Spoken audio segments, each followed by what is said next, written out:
परीक्षित जी, अभी आप लोग सुन रहे थे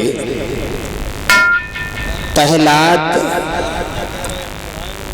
भक्त के जीवन के बारे में। ये तो राक्षसों के वंश की कथा थी महाराज। अब आप लोग सुनेंगे सूर्य वंश की पावनमयी कथा। महाराज, देवसान सूर्य हुए, सूर्य की पत्नी संज्ञा। इसी सूर्य वंश में परीक्षित महाराज बड़े बड़े महान प्रतापी राजा हुए हैं। महाराज त्रिदस्यु, महाराज अनरड़, महाराज त्रिबंधन, महाराज शरियात, महाराज मुचकंद, महाराज सत्यव्रत। और इन्हीं सूर्य वंश में परीक्षित जी एक बहुत महान प्रिय राजा हुए थे जिनका नाम है दानवीर राजा हरिश्चंद्र। हरिश्चंद्र महाराज बड़े सत्यवादी राजा थे। माफी चाहेंगे परीक्षित जी, हरिश्चंद्र के पिता का नाम था सत्यव्रत। एक नाम और था इनका त्रिशंकु। त्रिशंकु नाम इनका कैसे पड़ा? त्रिशंकु परीक्षित जी किसे कहते हैं? त्रिशंकु का मतलब है त्रि माने तीन और शंकु मीन्स श्राप। हरिश्चंद्र के पिता को 3 श्राप लगे हुए थे। परीक्षित जी उठ करके खड़े हो गए, हाथ जोड़ लिए। महाराज, ये कथा हमें बड़े विस्तार से श्रवण कराओ कि इनको 3 श्राप किसने दिए, कब दिए और क्यों लगे, इसका कारण क्या था? पहला श्राप, एक बार ये गधा बन गए थे। गधा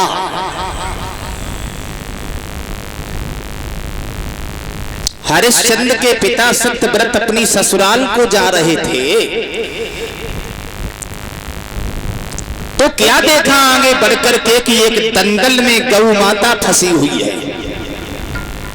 कपिला निकल नहीं पा रही है, चिल्ला रही है वो गौ माता, अगर इस जंगल में हमारी कोई आवाज सुन रहा हो तो हमें बचा ले।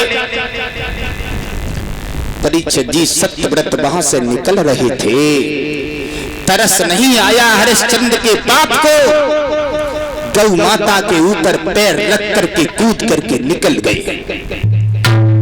गौ माता ने श्राप दे दिया, जा दुष्ट, ससुराल में जाते ही जाते तू गधा हो जाएगा। ससुराल में पहुंचे परीक्षित जी गधा बन गए। और जब गधा बन गए तो हरिश्चंद्र की मां ने देखा ये क्या हो गया, पति तो हमारे गधा हो गए।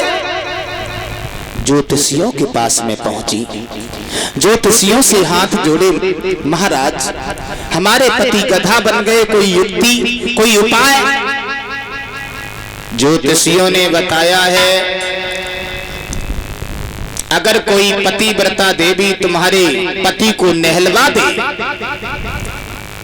एक बाल्टी जल डाल दे, तुम्हारे पति पुनः इंसान हो जाएंगे। परीक्षित जी अपने पति को लेकर के रस्सी बांध करके लेकर के चली, गांव-गांव में पूछती हुई जा रही हैं, कोई पतिव्रता है, कोई पतिव्रता है? गांव वाले कहते ये तो बिल्कुल पागल है, बताओ गधा पीछे जा रहा है, खुद पैदल जा रही है, जेठ की दोपहरी है, गधा के ऊपर बैठ के चली जाती है, बैठ के कहाँ चली जाती है, तो पति के ऊपर बैठ जाए। बड़ी मुसीबत की बात। काशी नगरिया में पता चला है कि कालू मेहतर की मां बहुत बड़ी पतिव्रता है। वहीं पर जाकर के पहुंच गई, हाथ जोड़ लिए, बहन हमारे ऊपर कृपा कीजिए, मेरा काम हो जाएगा, आपका एहसान हो जाएगा, हमारे पति के ऊपर एक बाल्टी जल डाल दो, हमारे पति पुनः इंसान हो जाएंगे। कालू मैदर की माँ ने कहा तुम्हारे पति के ऊपर 1 बाल्टी नहीं 2 बाल्टी जल डाल दूंगी मैं, लेकिन अपने पति से ये कहलवाओ कि तुम्हारे पति को हमारे घर पर पानी भरना होगा। कैसी रही? बोले बहुत बढ़िया, भर देंगे, बिल्कुल भर देंगे। बोले अपने पति से कहलवाओ। कालू मैतर की माँ ने कहा पानी भरोगे? सर हिला दिया, गरज में सर हिला दिया, भरेगे। पानी डाला, पुनः इंसान हो गए। कालू मैतर की माँ बोली अब पानी भरो। बोले पागल हो गई क्या? हाँ, पानी भरेंगे हम? बुद्धि खराब है तेरी?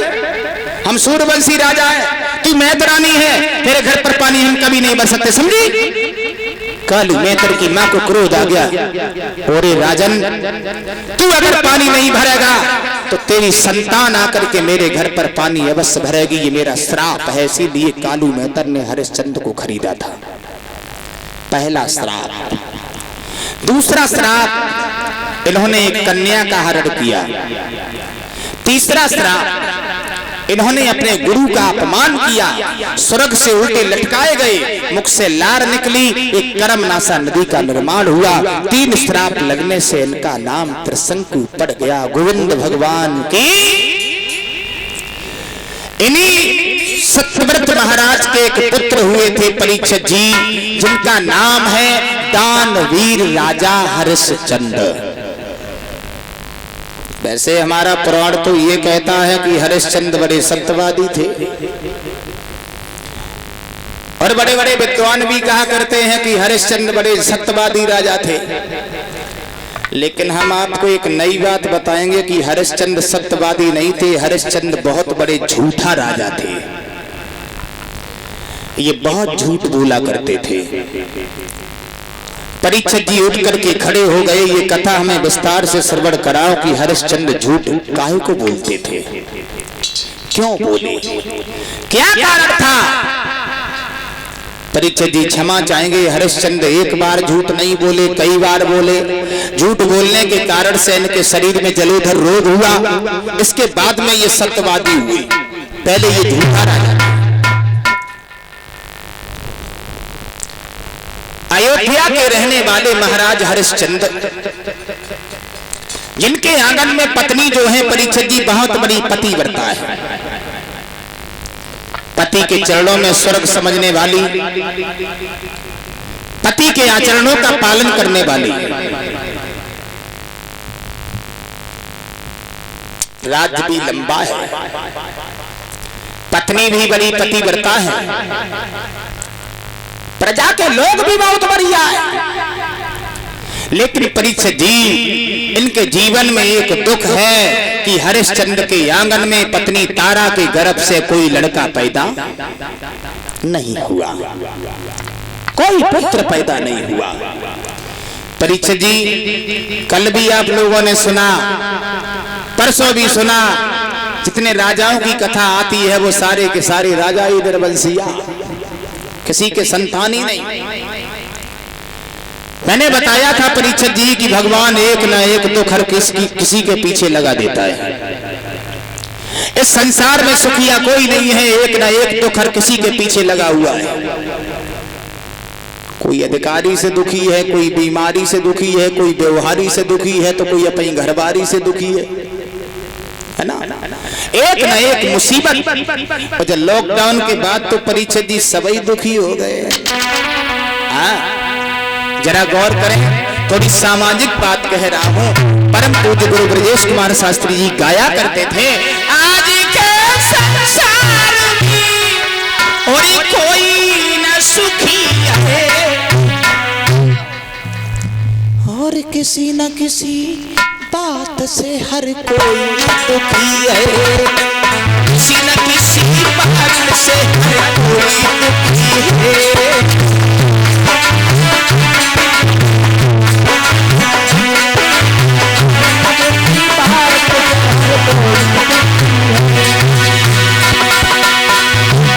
एक न एक कष्ट, एक न एक मुसीबत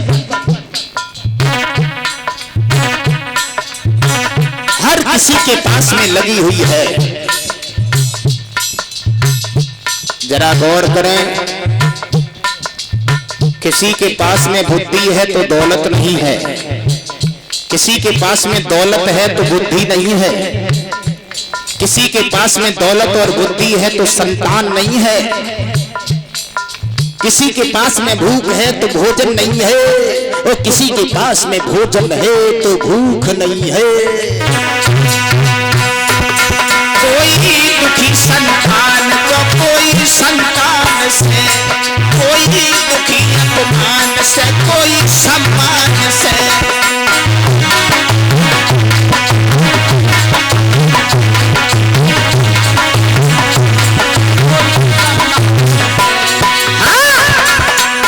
परीक्षित जी, किसी के लड़का नहीं है तो लड़का के लिए दुखी है, किसी के पास में लड़का है तो लड़कों से ही दुखी है। हाँ, माफी चाहेंगे परीक्षित जी, और आजकल तो कोई सुखिया रहो ही ना है। इस लॉकडाउन के बाद तो कोई सुखिया है ही ना है। जरा गौर करें, घर घर में आज कल की महंगाई मारी गई। हाँ, घर घर में आज कल की महंगाई मारी गई, और गेहूं मिले उधार तो पिसाई मारी गई।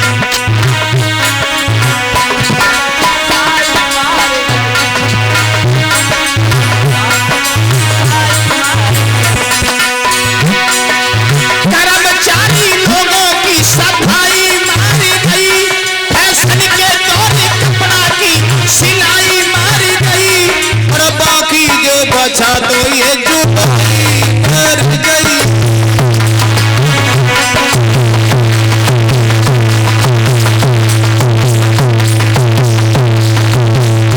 लेकिन सबसे बड़ा सुख है शरीर का सुख, सबसे बड़ा दुख है शरीर का दुख।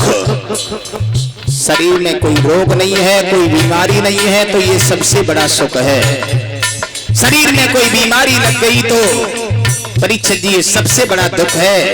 एक विद्वान कह रहा है, सब दुख से न होते बड़ा दुख शरीर का, भोगता है प्राणी फल अपनी तकदीर का।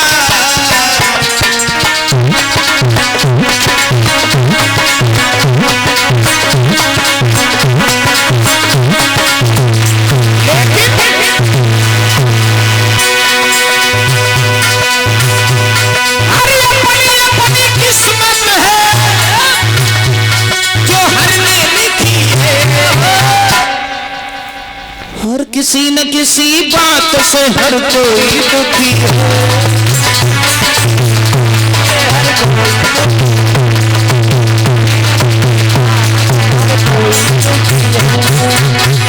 एक ना एक दुख हर किसी के पीछे लगा हुआ है, एक ना एक मुसीबत हर किसी के पीछे लगी हुई है।